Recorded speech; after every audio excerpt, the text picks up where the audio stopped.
Hey guys, welcome to the show. I'm Keith Reza, your host. Subscribe, rate, and review on Apple Podcast and iTunes. Give the show some love, folks.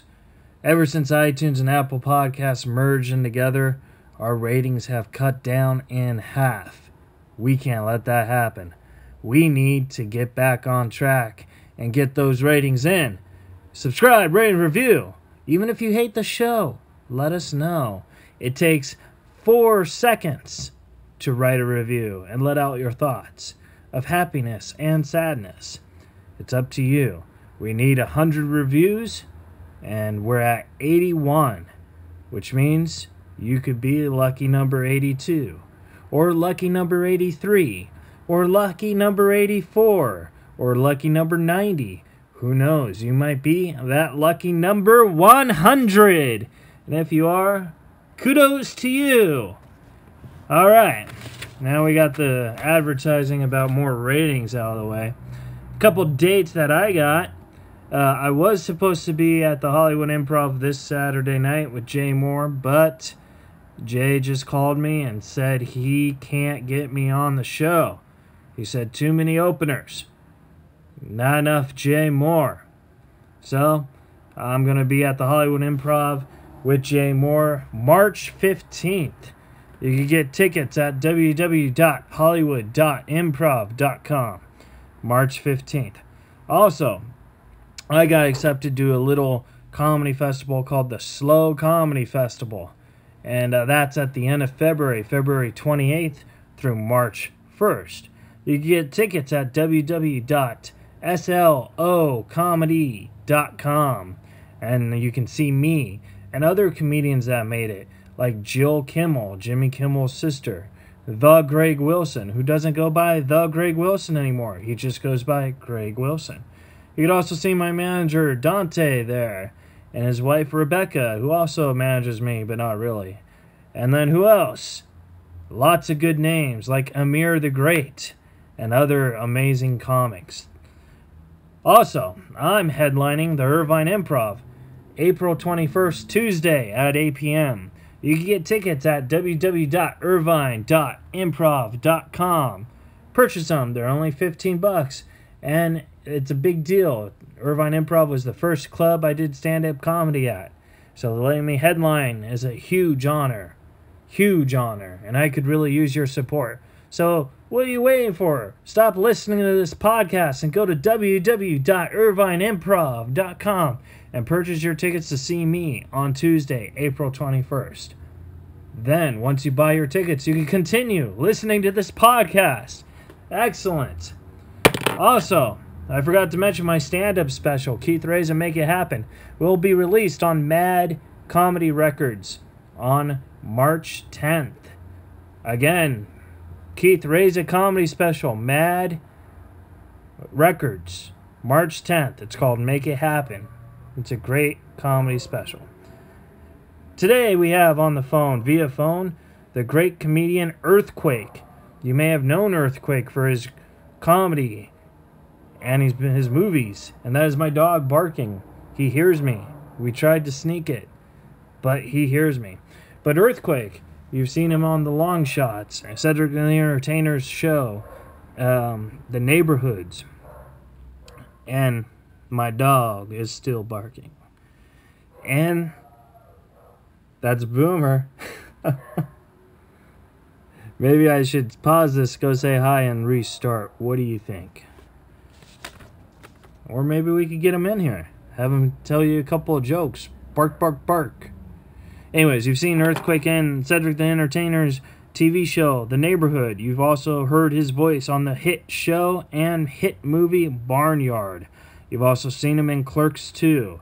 He also is one of the first stand-up comedians on Comedy Central who had a 1-hour special, and it was a great 1-hour special. It's really influenced a lot of comedians, and it was filmed in 2003, 2004, and you could watch it on ComedyCentral.com and just look up Earthquake. Earthquake is also going to be doing some shows of his own. On Thursday, February 13th, he's going to be at Flappers in Burbank. You could get tickets at www.flappers.com. Purchase your tickets to see him in Burbank at Flappers. He's also doing a little tour with D.L. Hewley and Cedric the Entertainer for the whole month of February. Look up tickets on their websites. See if they're in a town near you. Also, February 21st, he's going to be at the Orlando Improv. You can get tickets at www.orlando.improv.com. Guys, I hope you really enjoy this interview. Alan Lee's not here, so it's just going to be me doing this with Earthquake. So we're going to be bringing down the house with lots of laughs and all that jazz. Follow the show on iTunes and social media at Reza Riffs, R-E-F-T-S. First name Reza, R-E-Z-A. So yeah, we got all that out of the way. It's going to be a great show. I'm looking forward to it. I'm in my room, just chilling. And I'm going to talk to Earthquake, ask some great questions, get in his head, and hopefully I can find out what makes him so damn funny so I can become the new Earthquake. No? Okay. So I could get into Earthquake's head and find out what's so damn funny so I can become the new Tornado. What the heck? Ridiculous. There's only one Earthquake. I wonder if there's a tornado. I could be Keith the Tornado Reza. No. This is what I do is rift. Alright guys. Well, I appreciate it. I hope you enjoy this show. Also, don't forget to follow Earthquake on social media at www.realearthquake.com. All his social media feed is up there. And it's going to be a fun interview. And I hope you guys enjoy it. Please, if you like it, if you also didn't like it, go on the Apple Podcast, write a review. 5 stars, 1 star, whatever. Help us get to that 100 goal. Thank you guys very much. I love you very much and enjoy Earthquake. And Alan Lee, right here on LA Talk Radio. Hey Earthquake, how are you, pal? Man, I'm better, man. Sorry about the earlier mix-up, man. Please. There's so many things going on with me right now, but I apologize, man, for all the miscommunication and the postponing and everything. But I'm all yours now, like a chick at the club. No worries. I figured something probably just happened, so I wasn't too worried about it. I'm one of those guys who,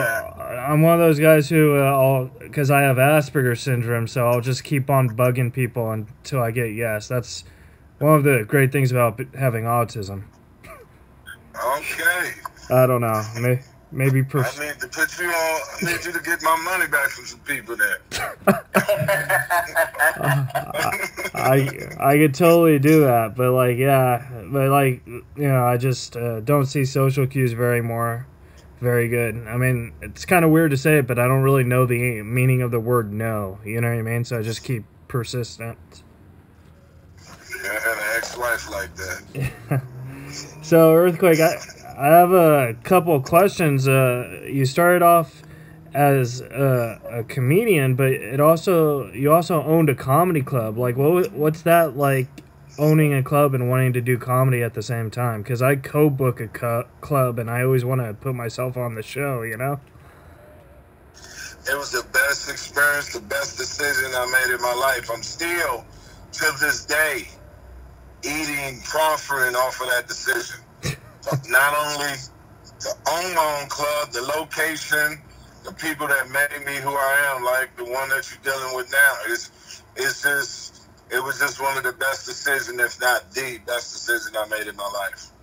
Yeah.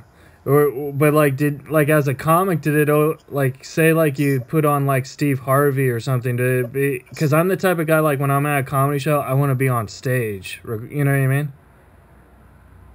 Yeah, but what it did was it gave me stage time. So it allowed me to perfect my craft, because it was my show, my club, my show. So when I did book a Steve Harvey, I also booked me with him. So I was able to get, he'll bring in his crowd. They came to see him, but they fell in love with me. So that was always my mentality. Yeah. Oh, so you did actually book Steve. I was just kidding, because I was listening to Steve Harvey literally 5 minutes before you called.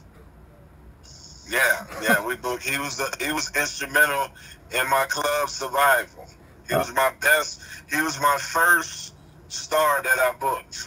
Oh, what other stars did you book? Everybody, to name. Anybody that was somebody in comedy played at my club. Oh. Everybody. Oh, awesome. Your Bernie Macs, your Martins, your D.L. Hughley, your Chris Rock, your Dave Chappelle's, everybody. Now, speaking of D.L. Hughley, you and him are about to do a tour at the end of the month together, right?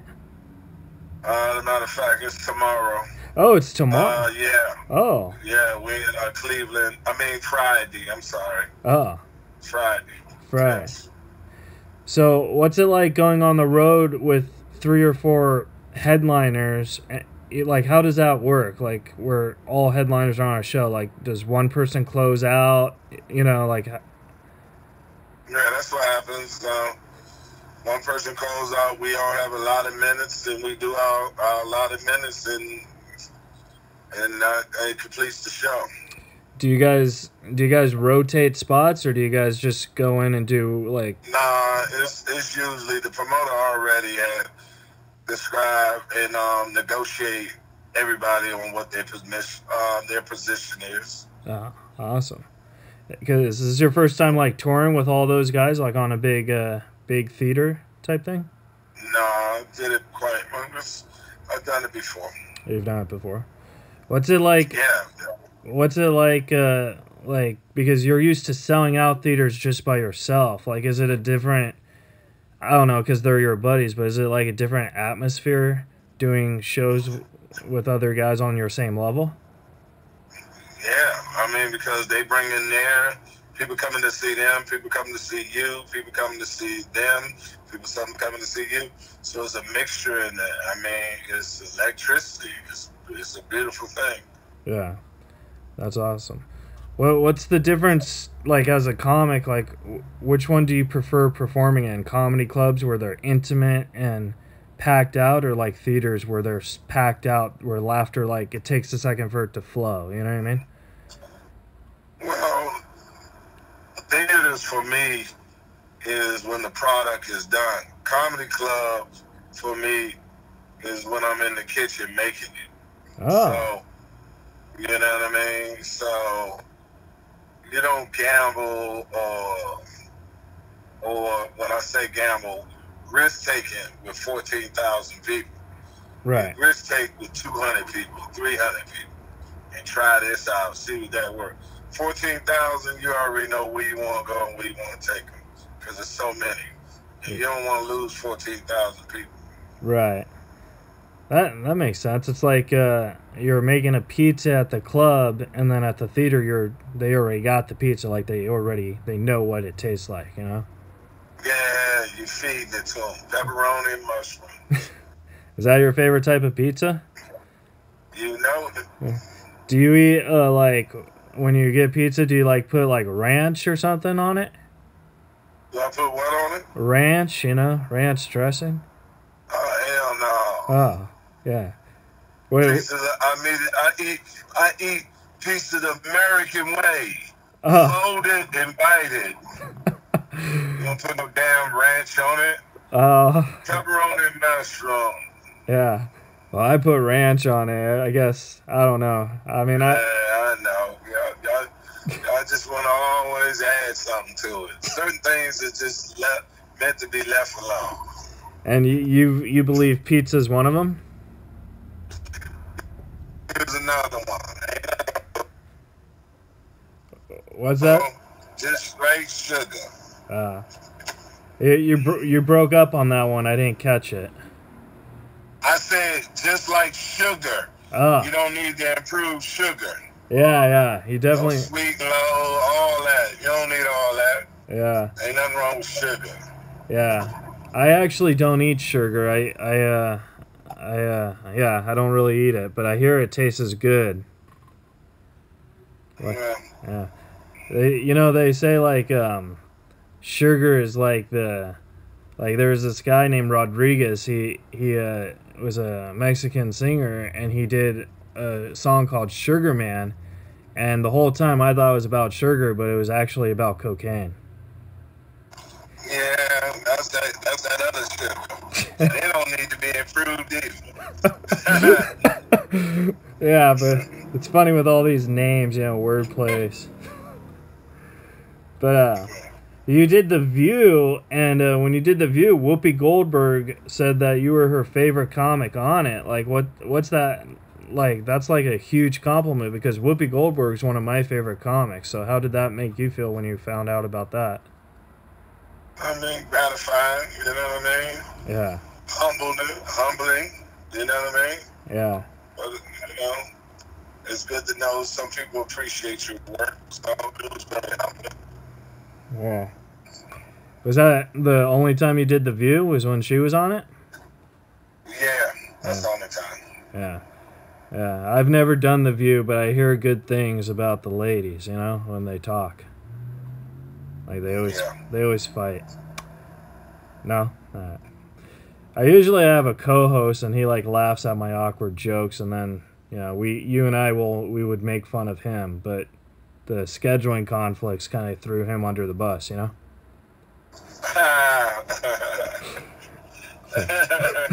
Scheduling conflicts, throw him under the bus.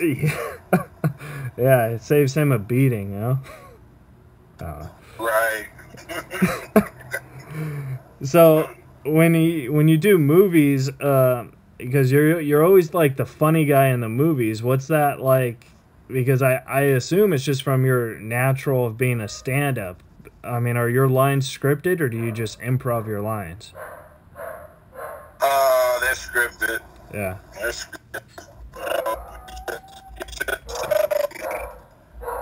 Elevate the writer's vision of the character. Yeah. So, do you put your own earthquake spin on it? Like, is there anything that you just improv? Because it seems like they always write the funny lines for you, you know what I mean? Yeah, they let me improv after I do the one that they wrote first. Yeah. And then they usually keep the one that I improv. But you got to do what they want first before they allow you to do what you want. Yeah, you get them to like you by doing what they write, and then you say, like, oh, I'll make this funnier, And then you... No, what you just tell them, man. They say, can I do one? Ad-lib or take? And they say, yeah.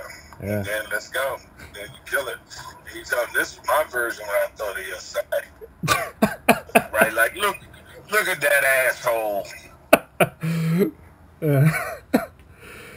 You were recently on The Neighborhood with Cedric the Entertainer. What's it like doing sitcoms with friends? Because I know you guys are buddies. You guys did stand-up together. Is it a different atmosphere, like working on film? No, it's a blessing, man. It's a person that want to see you win. Me and Ced has been friends so long. Yeah. And he always looked out for me. He's always been like a big brother to me, man. And I love him. And he blessed me with the opportunity. Matter of fact, just got called. I'm about to do 3 more episodes with him this year. So, looking forward. That's awesome, man. Yes. That would have been cool if he listened to you on this. And he's like, hey, I heard you on Reza Riffs. I want you to be a regular for the rest of the series. Well, let the Lord use you, man. Let him use you from your mouth to God's ear. Yeah. Right? And then you could be like the guy on the show for the whole until ever, And then... You know that's right. More money, more money, more money, more money. Well, you're doing Flappers on Thursday, and Flappers is a very intimate club, and it's only been around for about maybe 10 years. What is like as a comic, what is it like doing these new clubs and building the intensity toward like old clubs that you're used to? You know what I mean? No, I mean, for me, and once you have done this as long as I have, you gotta keep a mild temperament. Not too high, not too low. So for me, wherever it is, if the money right, Quake there every night. And it don't matter if it's Flappers, whatever. Oh, awesome. So I gotta get some money so I could have you do my 100-seater club. Is the money right? Quake there every night. Oh, awesome. And then another question I had for you is, have you ever thought about writing a biography book about your times in the Air Force to your transition to comedy? Yeah, I have. Again, my publicist and friend over 30 years been telling me, and I was just talking to my acting coach when we didn't get to talk earlier, and she suggested. So it is time for me to do it. That's God's way of telling me, and it is time. So I'm going to really, really, really look into it this year. Oh. See what steps I need to do to bring that to fruition, because there's too many signs from people such as yourself asking me, telling me, and questioning me, and that's how God talks to me, when it's just keep coming in the universe, and it's coming. So yes. So all God had to say was, I'm gonna have you talk to this kid named Keith Reza. He's gonna ask you, and now you're gonna do it. Yeah, you was the cherry on the Sunday, man. Yes. You understand? Man, I love the cherry on the Sunday. So yes, when you see it come out, tell him yes, you did have some influence on it, and that's God's on it too.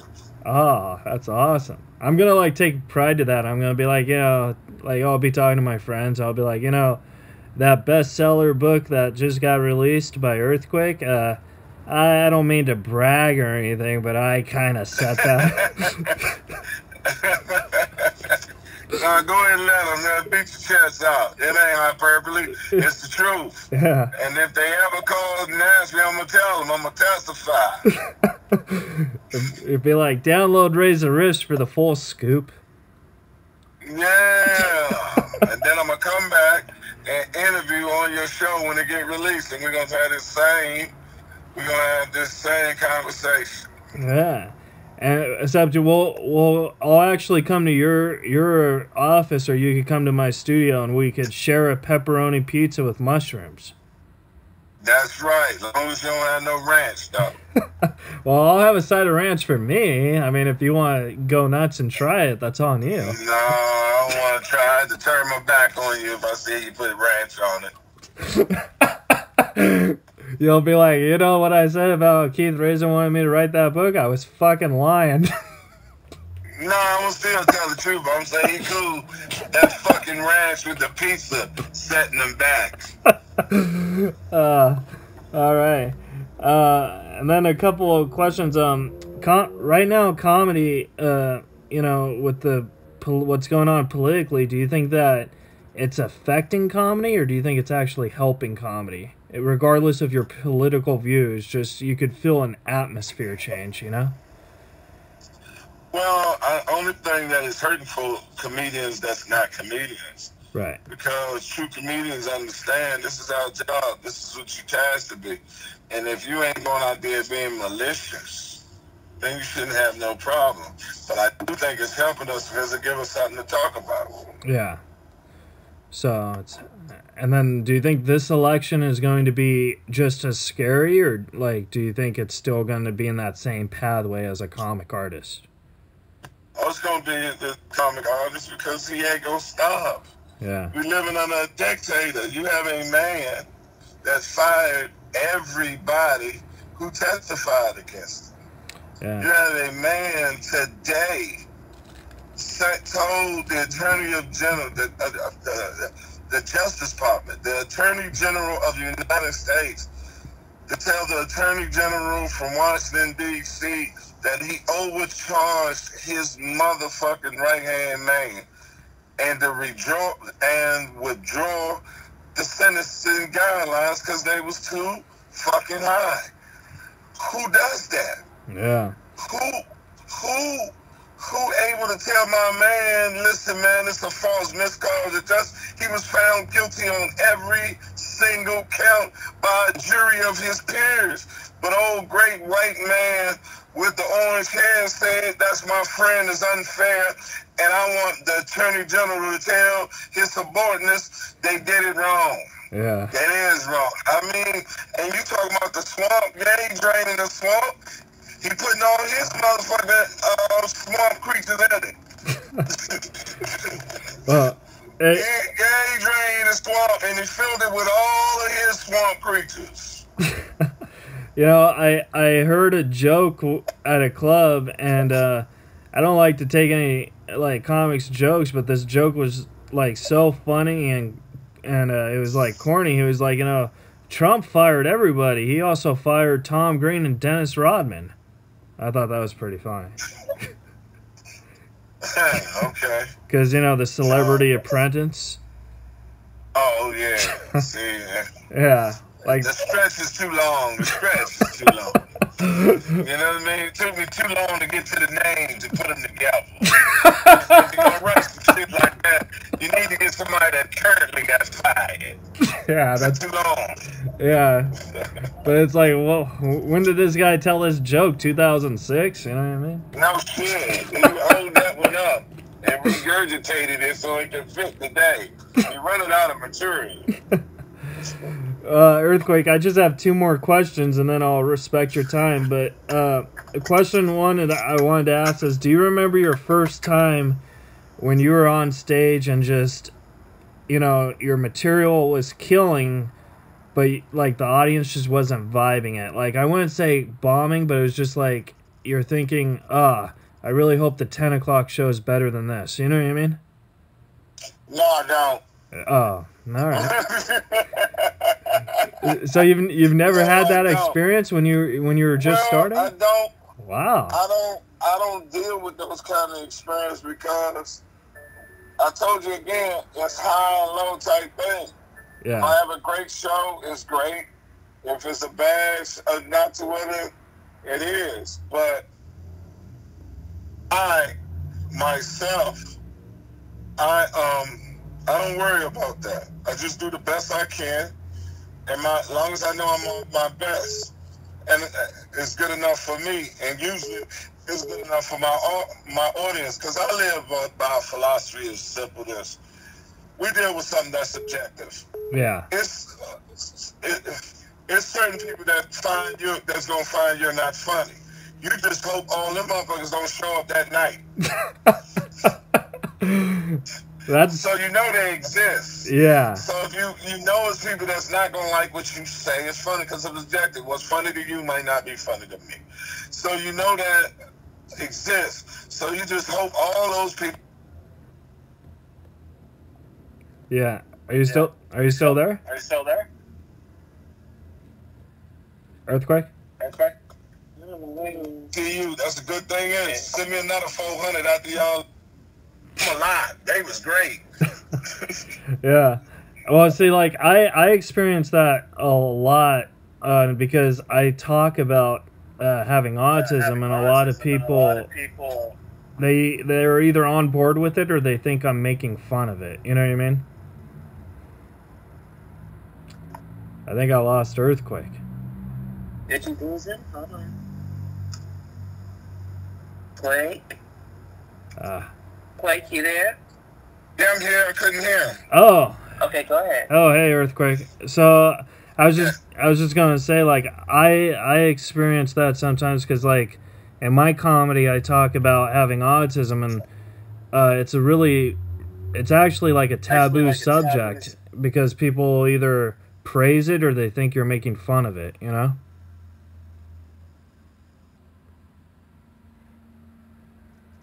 All right. Quake. He might be driving somewhere. He's lost signal. Yeah, maybe. I'm here. Oh, did you? Okay, then. Yeah. Uh-huh. Phone is messing up. I'm sorry. Oh, I don't know what's going on. I keep losing you. Oh, it's all good. I could just repeat this story when I have you in studio when your book gets released. No, you can go ahead and tell me, man. I think we straight. If you left me with your story, I can tell it was deep for you. I don't want to rob you of it. Well, what I was saying was, like, what I was talking about the previous question is I sometimes feel that I'm not bombing, but because I talk about having autism, and people either after shows they either praise it or they like look at me with daggers like I'm making fun of it, you know? Well, sometimes you're not bombing. People just are so in depth and so in tune with you saying that it overdrafts the laughter, but that don't mean you're not entertaining them. Yeah. I guess that was You know what I mean? I guess that was the question I should have put, like, where you can. Yeah, I guess because I read by energy, you know. So. Yeah, but some of the energy from you doing what you're saying about your situation can be so in depth that they are really just empathizing, sympathizing with you, and they're you're in touch. You got their soul, so it ain't funny. Yeah. It's educational. It's moving. You know what I mean? So it's not that you bombing or that you're not killing. It's just that you touching their soul. Yeah. And that's a factor sometimes, too. And then the last question I had, since you're a comic legend, there seems to be this rule in stand-up comedy, and I wanted to see if, like, you agree with this rule or not. But do you believe that you have to take out the mic stand you have to take the mic out of the stand to do comedy, or do you think you could leave it in? You can do whatever way you want to. If you want to leave it in there, it's no rule. You make the rule because it's your show. Yeah. So if that works out for you, then it works out for you, and can't nobody tell you it's wrong. Anybody that's trying to give you instruction on how to do this is not one of us, because there is no instruction. It's an individual-based game. With a conclusion always is to entertain and make the audience laugh. As long as you're achieving those two things, if you leave the mic in the stand, take it on the stand, out the stand, throw the motherfucker across the wall, lay it on the ground, lay down with it, wrap it around your neck while you sit with it, whatever way you want to do it. If it helps you achieve the objective, then it's the right way. Awesome. Well, thank you so much, Earthquake. I really appreciate it, and I can't wait to meet you when that book comes out and have you in studio and have a slice of pizza with you, pal. Hey, I look forward to it. Thank you for having me on your show. I appreciate it. Sorry about the technical difficulties and us going back and forth trying to find when we're going to get this interview done, but we got it, and thank you for it. All right, well, thank you, Earthquake. I love you, and it was a pleasure talking to you, pal. Love you more, my brother. Stay safe. All God right. bless you. Bye, guys. Okay, quick. I'll call you right back. All right, bye-bye. All right. When I was 21, And I left when I was 27. That was Earthquake calling, and that was a great interview, guys. I enjoyed it. He taught me a lot, and what more can you say from the funniest man in the world? Don't forget to subscribe, rate, and review on Apple Podcasts and iTunes, and also don't forget to see Earthquake this Thursday, February 13th at Flappers. And you could also see him on his tour with D.L. Hewley and Cedric the Entertainer this month at a city near you, and also the Orlando Improv February 21st. Get your tickets, go see Earthquake, and we'll have him back when that great book comes out. Thanks, guys, so much for listening. I'm Keith Reza, and we'll see you next time.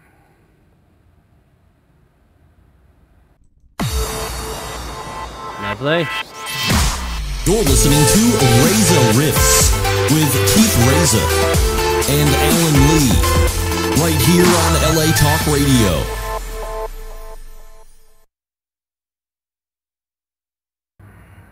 Alright, guys, that was Earthquake. Great interview. Don't forget to see him this Thursday, February 13th at Flappers. Follow him on the social media and all that. Remember, if you like the show, subscribe, rate, and review. We really appreciate it. Thank you guys so much.